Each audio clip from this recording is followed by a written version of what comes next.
ಧನುಸ್ಸು ರಾಶಿ ಇಂಜಿನಿಯರಿಂಗ್ ವಿದ್ಯಾರ್ಥಿಗಳು, ಇಂಜಿನಿಯರ್ಸ್ ಮತ್ತು CA ವಿದ್ಯಾರ್ಥಿಗಳಿಗೆ ಬಹಳ ಶುಭವಾದಂತಹ ದಿವಸ ಇದು ಅಂತ ಹೇಳಬೇಕು.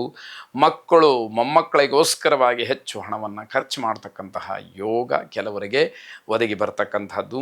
ಮನೆಯಿಂದ ಹೊರಗೆ ಆನಂದದ ಸಮಯವನ್ನು ಕಳೀತೀರಿ. ಮನೆಗೆ ಬಂತು ಅಂತಾದರೆ ಸ್ವಲ್ಪ ವ್ಯತ್ಯಾಸಗಳು ಆಗುವಂಥದ್ದಾಗತ್ತೆ.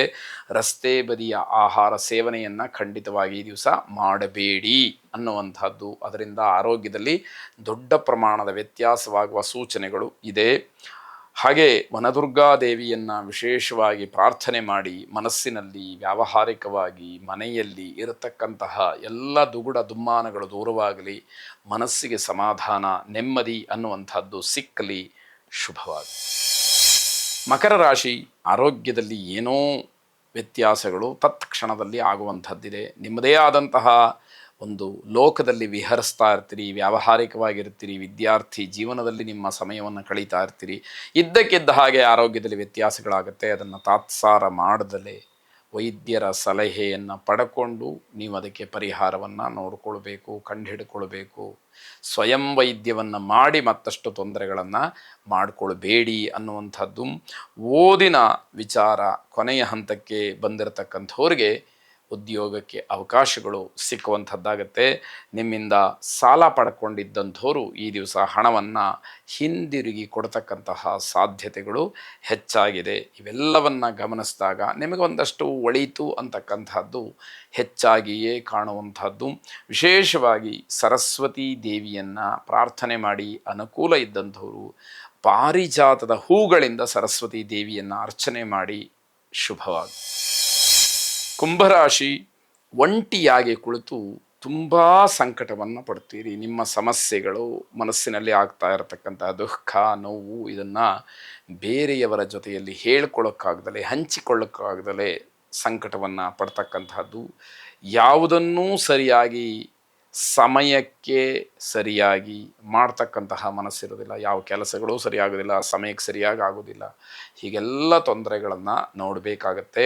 ಸಂಜೆಯ ಸಮಯಕ್ಕೆ ಇದ್ದಕ್ಕಿದ್ದ ಹಾಗೆ ಅತಿಥಿಗಳಾಗ್ಬೋದು, ಸ್ನೇಹಿತರಾಗ್ಬೋದು, ಮನೆಗೆ ಬರ್ತಾರೆ ಅಥವಾ ನಿಮ್ಮನ್ನು ಭೇಟಿ ಮಾಡುವಂತಹ ಸ್ಥಳದಲ್ಲಿ ಸಿಗ್ತಾರೆ.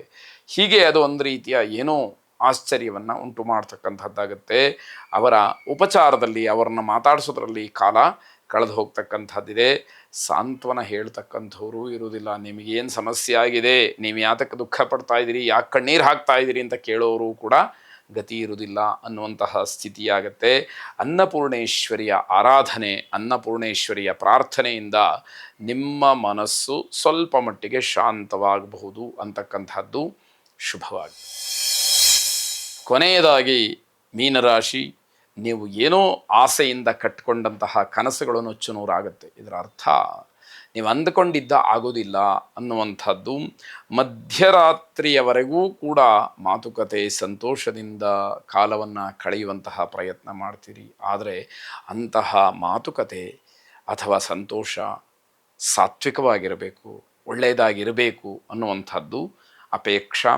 ಇಂದು ಮನಸ್ಸು ಮಾತ್ರ ನಿಮ್ಮ ಮಾತನ್ನು ಕೇಳೋದಿಲ್ಲ. ಮನಸ್ಸು ನೀವು ಎಷ್ಟೇ ಬೇಡ ಅಂತಂದರೂ ಕೂಡ ತನಗನಿಸಿದ್ದನ್ನೇ ಮಾಡಬೇಕು ಅನ್ನುವಂತಹ ಒತ್ತಡವನ್ನು ಹೇರುವಂಥದ್ದಾಗತ್ತೆ. ನಿಮ್ಮದೇ ಆದಂತಹ ಲೋಕದಲ್ಲಿ ನೀವು ವಿಹರಿಸ್ತಾ ಇರ್ತೀರಿ. ಅಲ್ಲಿಗೆ ಅರ್ಥ ಮಾಡಿಕೊಳ್ಬೇಕು, ಯಾವುದು ನಿಮಗೆ, ನಿಮ್ಮ ಪರಿವಾರಕ್ಕೆ, ಸಮಾಜಕ್ಕೆ ಮಾರಕವೋ ಅಂತಹ ವಿಚಾರದಲ್ಲಿ ನೀವು ತಲ್ಲೀನರಾಗಿರ್ತೀರಿ ಅಂತಕ್ಕಂಥದ್ದು. ಯಾರ ಮಾತನ್ನು ಕೇಳೋದಿಲ್ಲ. ಬ್ರಹ್ಮನೇ ಬಂದರೂ ಕೂಡ ಈ ದಿವಸ ನಿಮ್ಮನ್ನು ತಿದ್ದಲಿಕ್ಕೆ ಸಾಧ್ಯ ಆಗೋದಿಲ್ಲ ಅನ್ನುವಂಥದ್ದು ಸ್ಪಷ್ಟವಾಗತ್ತೆ. ವೆಂಕಟರಮಣನನ್ನು ಪ್ರಾರ್ಥನೆ ಮಾಡಿ, ವಿಷ್ಣು ಸಹಸ್ರನಾಮವನ್ನು ಪುನಃ ಪಠನೆ ಮಾಡಿ, ಇರತಕ್ಕಂತಹ ತೊಂದರೆಗಳು, ದುಗುಡ ದುಮ್ಮಾನಗಳು ಅಥವಾ ಅನರ್ಥವಾದಂತಹ ಕೆಲಸದಲ್ಲಿ ಮನಸ್ಸಿರುವುದು ಇವೆಲ್ಲ ದೂರವಾಗಲಿ, ಶುಭವಾಗಲಿ.